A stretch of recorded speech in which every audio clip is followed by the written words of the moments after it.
अध्याय और मन की बात का ये प्रसारण किया जा रहा है। रेलवे में भी इसको लेकर प्रसारित ये शो मन की बात कार्यक्रम को लेकर देखिए लगातार लोगों के बीच में उत्साह देखने को मिलता है।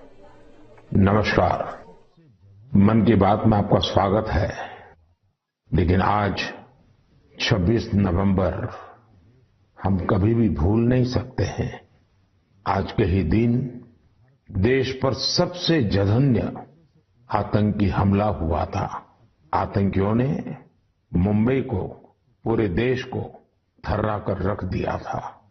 लेकिन ये भारत का सामर्थ्य है कि हम उस हमले से उबरे और अब पूरे हौसले के साथ आतंक को कुचल भी रहे हैं।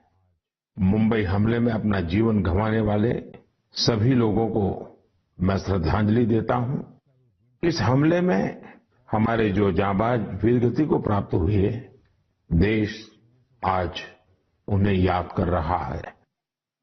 मेरे परिवारजनों, 26 नवंबर का आज का ये दिन एक और वजह से भी अत्यंत महत्वपूर्ण है। 1949 में आज ही के दिन संविधान सभा ने भारत के संविधान को अंगीकार किया था। मुझे याद है जब साल 2015 में हम बाबा साहब आम्बेडकर की 125वीं जन्म जयंती मना रहे थे, उसी समय ये विचार आया था कि 26 नवंबर को संविधान दिवस के तौर पर मनाया जाए। और तब से हर साल आज के इस दिन को हम संविधान दिवस के रूप में मनाते आ रहे हैं। मैं सभी देशवासियों को संविधान दिवस की बहुत बहुत शुभकामनाएं देता हूं और हम सब मिल करके नागरिकों के कर्तव्य को प्राथमिकता देते हुए विकसित भारत के संकल्प को जरूर पूरा करेंगे। साथियों, हम सभी जानते हैं कि संविधान के निर्माण में 2 वर्ष 11 महीने 18 दिन का समय लगा था। श्री सच्चिदानंद सिन्हा जी संविधान सभा के सबसे बुजुर्ग सदस्य थे। 60 से ज्यादा देशों के संविधान का अध्ययन और लंबी चर्चा के बाद हमारे संविधान का ड्राफ्ट तैयार हुआ था। ड्राफ्ट तैयार होने के बाद उसे अंतिम रूप देने से पहले उसमें 2000 से अधिक संशोधन फिर किए गए थे। 1950 में संविधान लागू होने के बाद भी अब तक कुल 106 बार संविधान संशोधन किया जा चुका है। समय, परिस्थिति, देश की आवश्यकता को देखते हुए अलग अलग सरकारों ने अलग अलग समय पर संशोधन किए। लेकिन ये भी दुर्भाग्य रहा कि संविधान का पहला संशोधन फ्रीडम ऑफ स्पीच और फ्रीडम ऑफ एक्सप्रेशन के अधिकारों में कटौती करने के लिए हुआ था। वहीं संविधान के 44वें संशोधन के माध्यम से इमरजेंसी के दौरान की गई गलतियों को सुधारा गया था।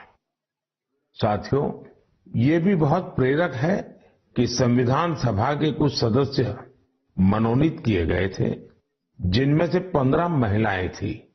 ऐसी एक सदस्य हंसा मेहता जी ने महिलाओं के अधिकार और न्याय की आवाज बुलंद की थी। उस दौर में भारत उन कुछ देशों में था जहां महिलाओं को संविधान से वोटिंग का अधिकार दिया। राष्ट्र निर्माण में जब सबका साथ होता है तभी सबका विकास भी हो पाता है।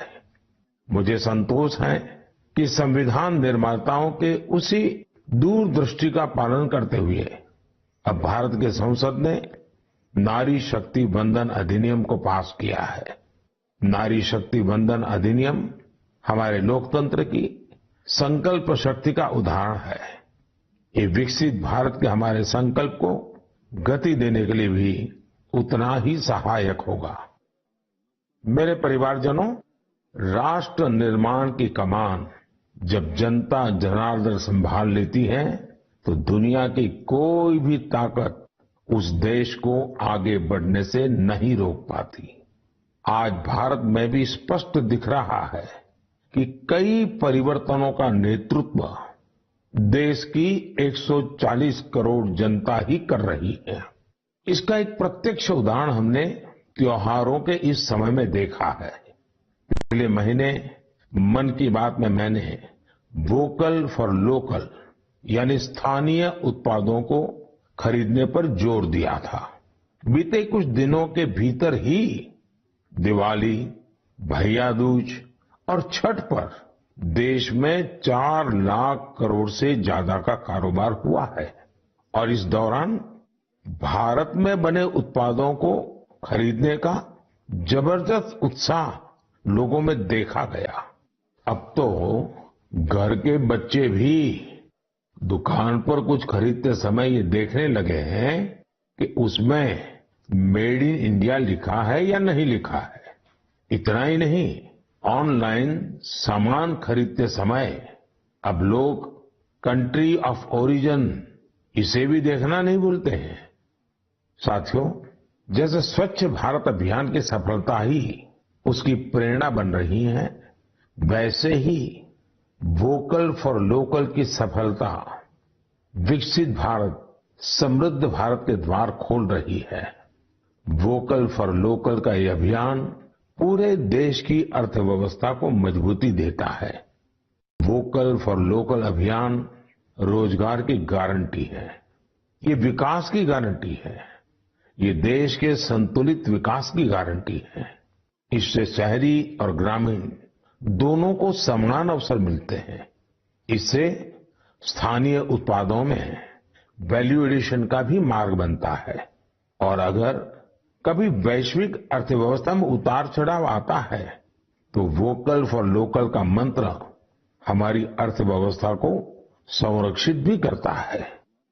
साथियों, भारतीय उत्पादों के प्रति ये भावना केवल त्योहारों तक सीमित नहीं रहनी चाहिए।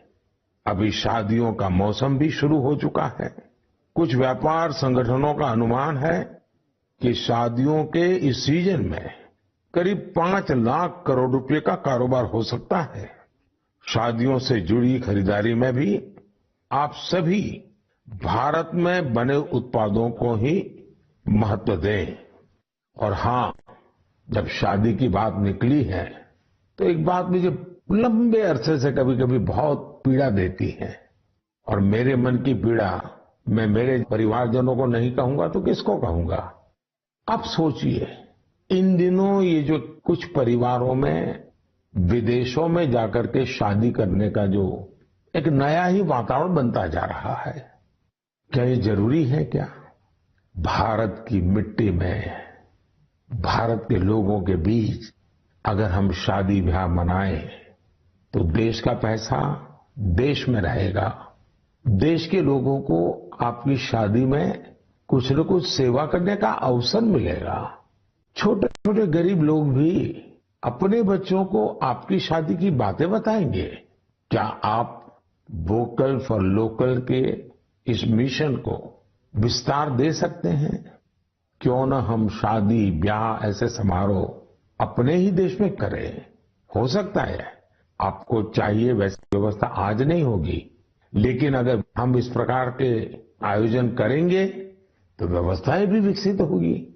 ये बहुत बड़े परिवारों से जुड़ा हुआ विषय है। मैं आशा करता हूं मेरी ये पीड़ा उन बड़े बड़े परिवारों तक जरूर पहुंचेगी। मेरे परिवारजनों, त्योहारों के इस मौसम में एक और बड़ा ट्रेंड देखने को मिला है। ये लगातार दूसरा साल है जब दीपावली के अवसर में कैश देकर कुछ सामान खरीदने का धीरे धीरे कम होता जा रहा है। यानी अब लोग ज्यादा से ज्यादा डिजिटल पेमेंट कर रहे हैं। ये भी बहुत उत्साह बढ़ाने वाला है। आप एक और काम कर सकते हैं। आप तय करिए कि 1 महीने तक आप यूपीआई से या किसी डिजिटल माध्यम से ही पेमेंट करेंगे, कैश पेमेंट नहीं करेंगे। भारत में डिजिटल क्रांति की सफलता ने इसे बिल्कुल संभव बना दिया है। और जब 1 महीना हो जाए तो आप मुझे अपने अनुभव, अपनी फोटो जरूर शेयर करिएगा। मैं अभी से आपको एडवांस में अपनी शुभकामनाएं देता हूं। मेरे परिवारजनों, हमारे युवा साथियों ने देश को एक और बड़ी खुशखबरी दी है जो हम सभी को गौरव से भर देने वाली है। इंटेलिजेंस, आइडिया और इनोवेशन आज भारतीय युवाओं की पहचान है।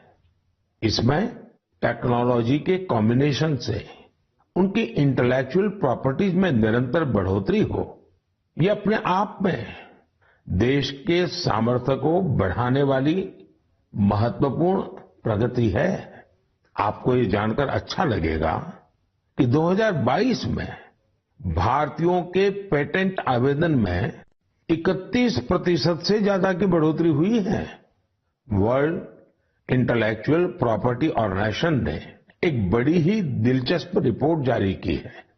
ये रिपोर्ट बताती है कि पेटेंट फाइल करने में सबसे आगे रहने वाले टॉप 10 देशों में भी ऐसा पहले कभी नहीं हुआ। इस शानदार उपलब्धि के लिए मैं अपने युवा साथियों को बहुत बहुत बधाई देता हूं। मैं अपने युवा मित्रों को विश्वास दिलाना चाहता हूं कि देश हर कदम पर आपके साथ है।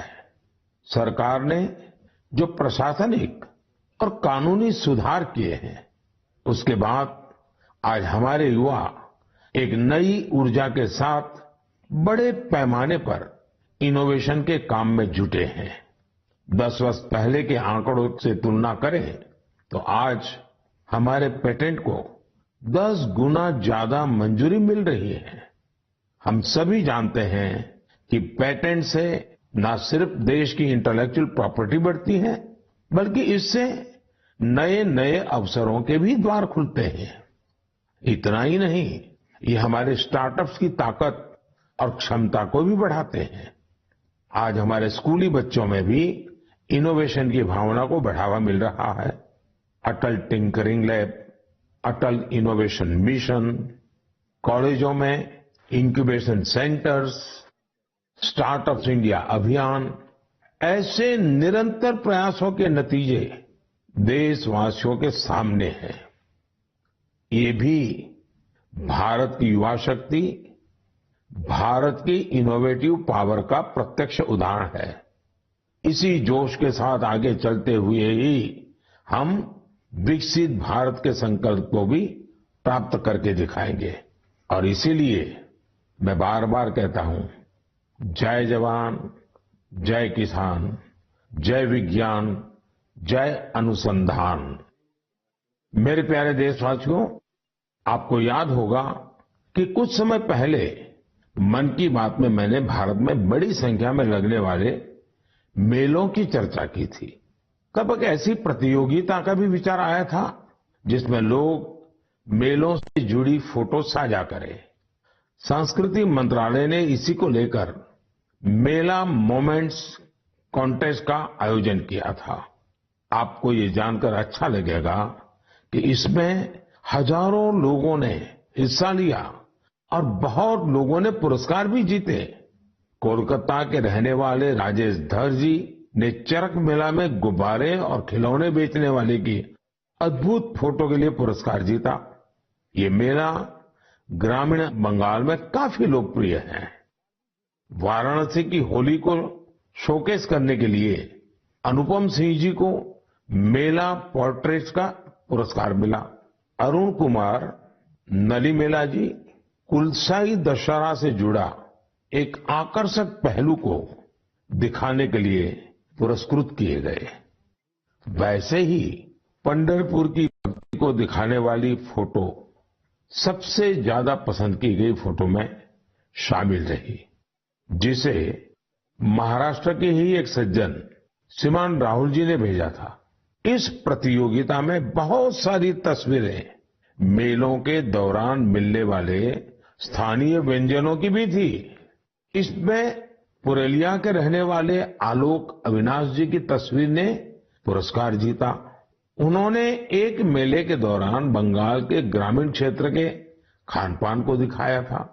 प्रणब बसाक जी की वो तस्वीर भी पुरस्कृत हुई जिसमें भगोरिया महोत्सव के दौरान महिलाएं कुल्फी का आनंद ले रही हैं। रूमेला जी ने छत्तीसगढ़ के जगदलपुर में एक गांव के मेले में भजिया का स्वाद देती महिलाओं की फोटो भेजी थी, इसे भी पुरस्कृत किया गया। साथियों, मन की बात के माध्यम से आज हर गांव, हर स्कूल, हर पंचायत को ये आग्रह है कि निरंतर इस तरह की प्रतियोगिताओं का आयोजन करें। आजकल तो सोशल मीडिया की इतनी ताकत है, टेक्नोलॉजी और मोबाइल घर घर पहुंचे हुए हैं।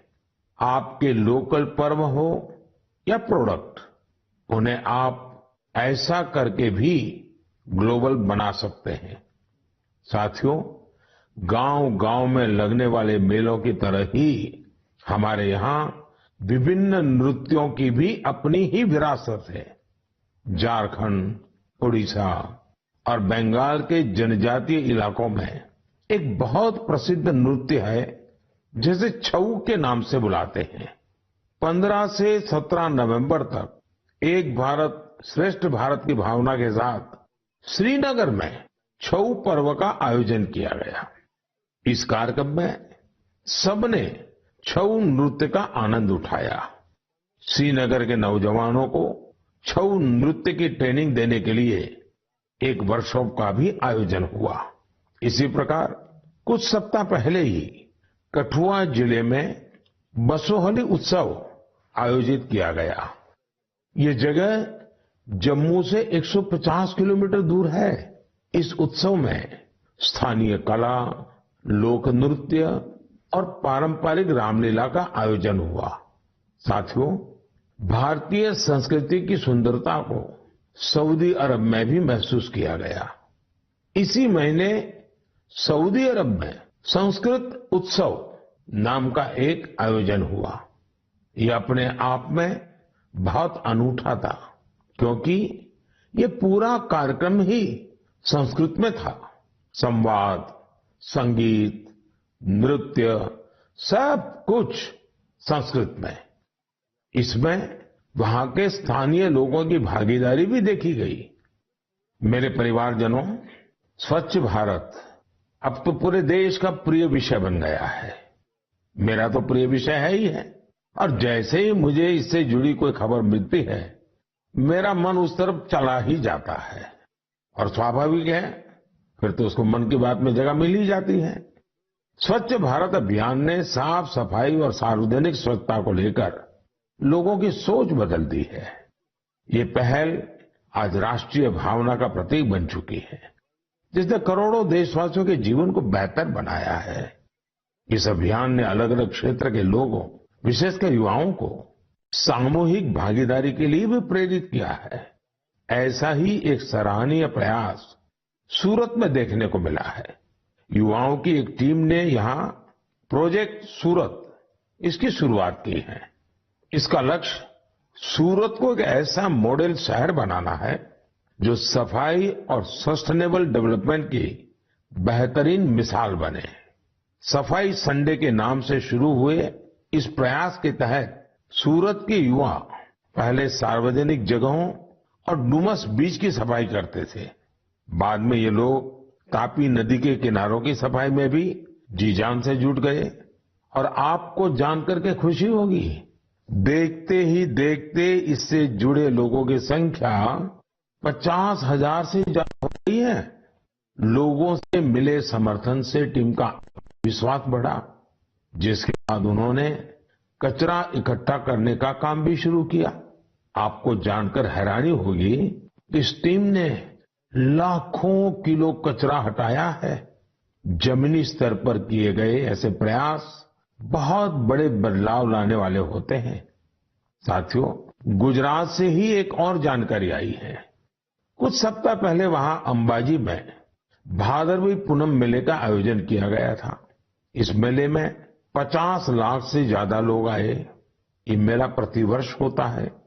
इसकी सबसे खास बात ये रही कि मेले में आए लोगों ने गब्बर हिल के एक बड़े हिस्से में सफाई अभियान चलाया। मंदिरों के आसपास के पूरे क्षेत्र को स्वच्छ रखने का यह अभियान बहुत प्रेरणादायी है। साथियों, मैं हमेशा कहता हूं कि स्वच्छता कोई एक दिन या एक सप्ताह का अभियान नहीं है, बल्कि ये तो जीवन में उतारने वाला काम है। हम अपने आसपास ऐसे लोग देखते भी हैं जिन्होंने अपना पूरा जीवन स्वच्छता से जुड़े विषयों पर